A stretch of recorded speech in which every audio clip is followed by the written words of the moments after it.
আজকের এই মুভিটি একটি সত্য ঘটনার উপর ভিত্তি করে নির্মিত চলচ্চিত্র, যা 2016 সালে নির্মিত হয়েছিল। সিনেমার নাম দ্য ফাইনেস্ট আওয়ার্স। মুভিটিতে ঐতিহাসিক 1952 সালে মার্কিন যুক্তরাষ্ট্রের কোস্টগার্ড এসএস পেন্ডলটন জাহাজের ক্রু সদস্যদের উদ্ধারের ঘটনা বর্ণনা করা হয়েছে। সিনেমার শুরুতে বার্নি নামের একটি ছেলেকে দেখানো হয়, যে তার বন্ধুর সাথে ডেটে যায়, যেখানে দুজন মেয়েকে দেখানো হয়, যাদের মধ্যে একজনের নাম মরিয়ম। বার্নি মরিয়মকে প্রথম দেখাতেই পছন্দ করে ফেলে। দুজনেই একে অপরের সাথে অনেক কথা বলে, আর সেই সময় বার্নি মরিয়মকে বলে, তুমি যদি চাও তাহলে আমরা সমুদ্রে ঘুরতে যেতে পারি।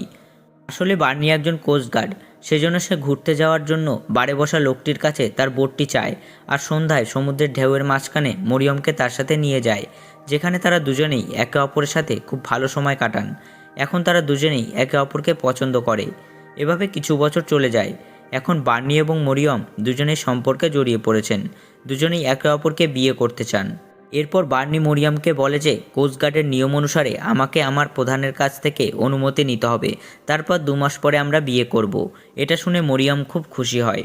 বার্নি যে শহরে বাস করে সেই শহরে সমুদ্রের 12 কিলোমিটার ভেতরে একটি বিশাল জাহাজ রয়েছে, যা আসলে একটি তেল ট্যাঙ্ক।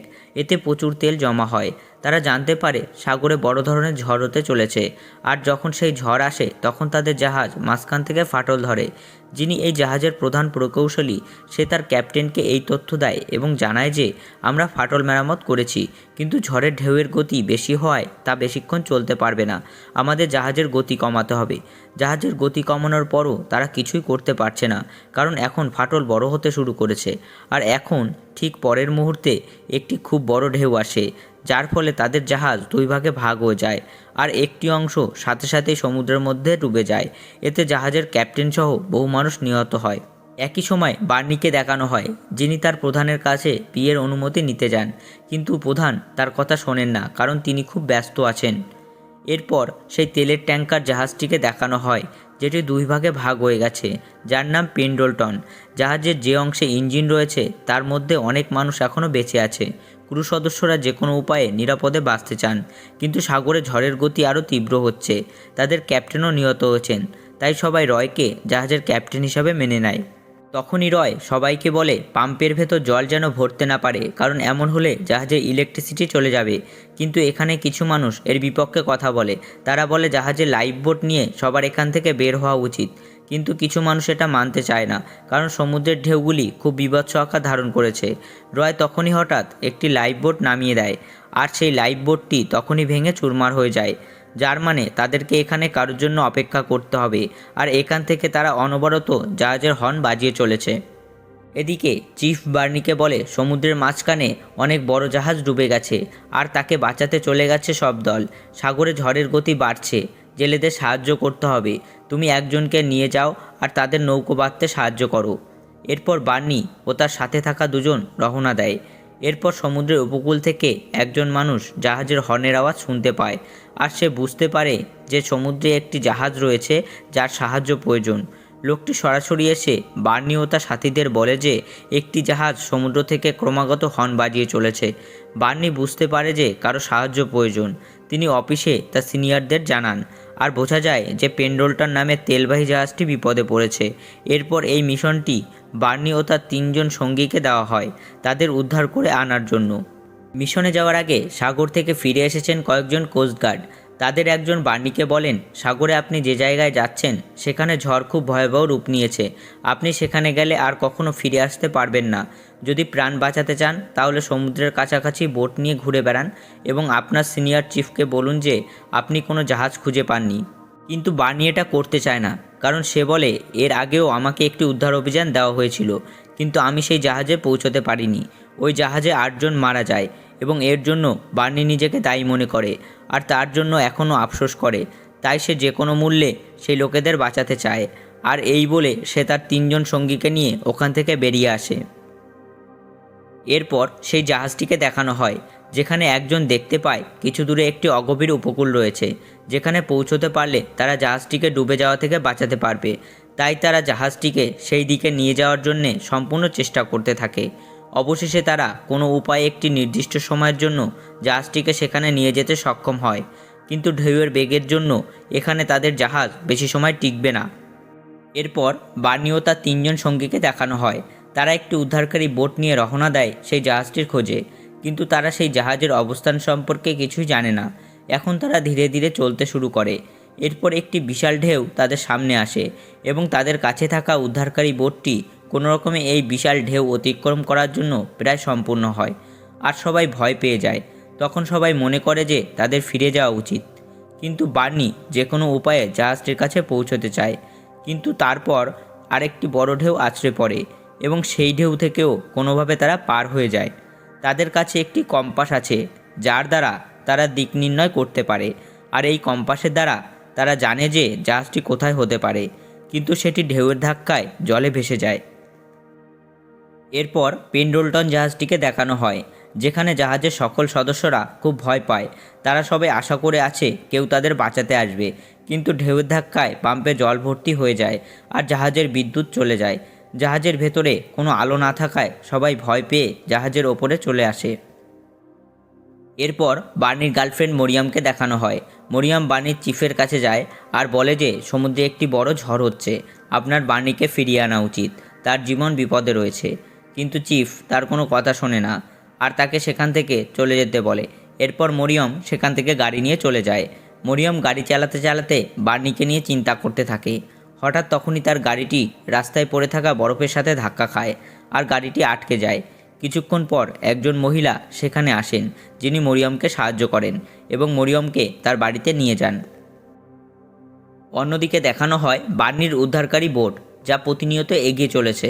এখন তাদের জীবন ঝুঁকির মধ্যে রয়েছে। বার্নির সঙ্গীরা বলে যে তাদের ফিরে যাওয়া উচিত। ঢেউয়ের কারণে তাদের কম্পাস হারিয়ে গেছে, তাই তারা কোথায় যাবে বুঝতে পারছে না। কিন্তু বার্নির মনে একটা আফসোস কাজ করে চলেছে। শেষবার যে জাহাজটির লোকেদের তাকে উদ্ধার করতে পাঠানো হয়েছিল, সেটি সে খুঁজে পায়নি। আর এই ঝড় আগের ঝড়ের চেয়েও বড়। তাই বার্নি বলে যে আমাদের সব মানুষের জীবন বাঁচাতে হবে। বার্নির এই কথায় বার্নির সঙ্গীরা সমর্থন করে এবং এরপর ঝড়ের ঢেউয়ের মুখোমুখি হয়ে তারা একটি পথচারী জাহাজ দেখতে পায়।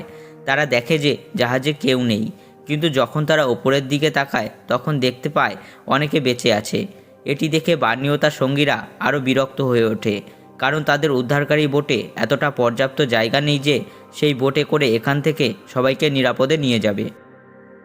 আর যদি তারা সেখানে কিছু লোক রেখে যায়, তবে তারা ফিরে আসার সময় পুরো জাহাজটি ডুবে যাবে। এখন বার্নির উদ্ধারকারী বোটে কিছু লোক ঝাঁপ দেয়, কিন্তু সাগরের ঢেউ এতই প্রবল যে তাতে কিছু লোক তলিয়ে যায়। এরপর একে একে বার্নি তার উদ্ধারকারী বোটে 32 জনকে তুলে নেয়, যেটা একটা বড়সড় ঝুঁকি, কারণ বোটটি এতটা লোড বহন করার জন্য তৈরি করা হয়নি। ঠিক এরপরই সকলের চোখের সামনে জাহাজটি আস্তে আস্তে সমুদ্রে ডুবে যায়। এর মানে হলো বার্নি এখানে আসতে একটু দেরি করলেই তারা সবাই মারা যেত। আর দেরি না করে বার্নি উপকূলের দিকে ফিরে যেতে শুরু করে। কিন্তু সবচেয়ে বড় সমস্যা হলো তারা দিক নির্ণয় করতে পারছে না, কারণ তারা কম্পাস হারিয়ে ফেলেছে। আর কম্পাস ছাড়া কোন পথে যেতে হবে বার্নি সেটা বুঝতে পারছে না। তাই সে মন শক্ত করে একটা অনুমান নিয়ে এগিয়ে চলেছে। এরপর সে রেডিওতে তার সিনিয়র চিফের সাথে যোগাযোগ করে আর তাদের পুরো পরিস্থিতি সম্পর্কে চিফকে জানায়। সিনিয়র বার্নিকে বলে যে কাছাকাছি একটি জাহাজ রয়েছে, তোমাকে কোনোভাবে সবাইকে নিয়ে সেই জাহাজের কাছে পৌঁছতে হবে। আসলে চিফ জানেন যে বোটে 36 জন লোক রয়েছে আর এত ভারী ওজন নিয়ে এই বোটটি উপকূলে আনা অসম্ভব। কিন্তু বার্নি চিফের আদেশ অনুসরণ করে না। সে সবাইকে নিয়ে উপকূলের দিকে যাওয়ার সিদ্ধান্ত নেয়। একই সময়ে রয় বার্নিকে জিজ্ঞাসা করে, আপনি আমাদের কাছে কিভাবে পৌঁছলেন? বার্নি বলে যে আমি সমুদ্রের ঢেউয়ের বিপরীতে এখানে পৌঁছেছি। এখন আমি জানি না আমাদের কোথায় যেতে হবে, কারণ আমার কাছে কম্পাস নেই। এরপর বার্নি ঢেউয়ের সাথে প্রতিনিয়ত এগিয়ে চলে আর সবাইকে আশ্বস্ত করে যে আমি অবশ্যই তোমাদের সবাইকে ফিরিয়ে নিয়ে যাব, যা প্রত্যেককে আত্মবিশ্বাস দেয়, কারণ এত বড় ঝড়ের মধ্যে সবাই বেঁচে থাকার আশা হারিয়ে ফেলেছে। অন্যদিকে মরিয়ম তার গাড়ি নিয়ে উপকূলের কাছে আসে আর তার গাড়ির আলোটি জ্বালিয়ে রাখে সমুদ্রের দিকে মুখ করে। তার দেখা দেখি সবাই তাদের গাড়ির আলো জ্বালিয়ে দেয়, কারণ গাড়ির আলো জ্বালানো থাকলে সমুদ্র থেকে ফিরে আসা লোকদের বুঝতে সুবিধা হবে। এরপর ঝড় আর বৃষ্টি দুটোই কমে যায়, কিন্তু রাত বাড়তেই সকলের খুব ঠান্ডা লাগে এবং সময় গড়িয়ে যাওয়ার সাথে সাথে সবার চোখে মুখে উদ্বেগের ছাপ দেখা যায়। এদিকে বার্নি জানে না যে সে শহরের উপকূলের দিকে না সমুদ্রের গভীরতার দিকে এগিয়ে যাচ্ছে। এরপরই শহরের উপকূল দেখানো হয়, যেখানে প্রত্যেক পরিবার তাদের নিজের লোকেদের জন্য অধীর আগ্রহে দাঁড়িয়েছিল। সেখানে মরিয়মও দাঁড়িয়ে রয়েছে আর বার্নির জন্য অপেক্ষা করছে। হঠাৎ বার্নি অচিরেই দূরে একটি ছোট্ট আলো দেখতে পায়। এটি সেই আলো যা মরিয়ম ও উপকূলের লোকজন তাদের গাড়িতে জ্বালিয়ে রেখেছে। এই দেখে বার্নি সেই গাড়ির আলোর দিকে অবিরাম চলতে শুরু করে আর তাদের উদ্ধারকারী বোটের আলো জ্বালিয়ে দিতে বলে। দূর থেকে বোটের আলো জ্বলতে দেখে উপকূলের লোকজন বুঝতে পারে যে উদ্ধারকারী দল নিয়ে লোকজনকে উদ্ধার করে বার্নি এখন ফিরে আসছে। এরপর বার্নি দ্রুত উপকূলে পৌঁছায় আর রেস্কিউ বোটে থাকা 32 জনের জীবন বেঁচে যায়।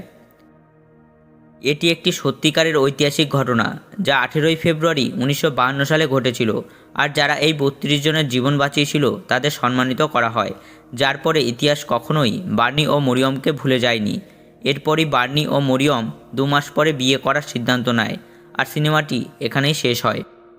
আমাদের ভিডিওটি যদি আপনাদের ভালো লাগে তাহলে অবশ্যই কমেন্টের মাধ্যমে জানাবেন, আর বেশি করে বন্ধুদের সাথে শেয়ার করে আমাদের উৎসাহ দেবেন, যেন আমরা আপনাদের জন্য নতুন নতুন সিনেমার গল্প নিয়ে আসতে পারি।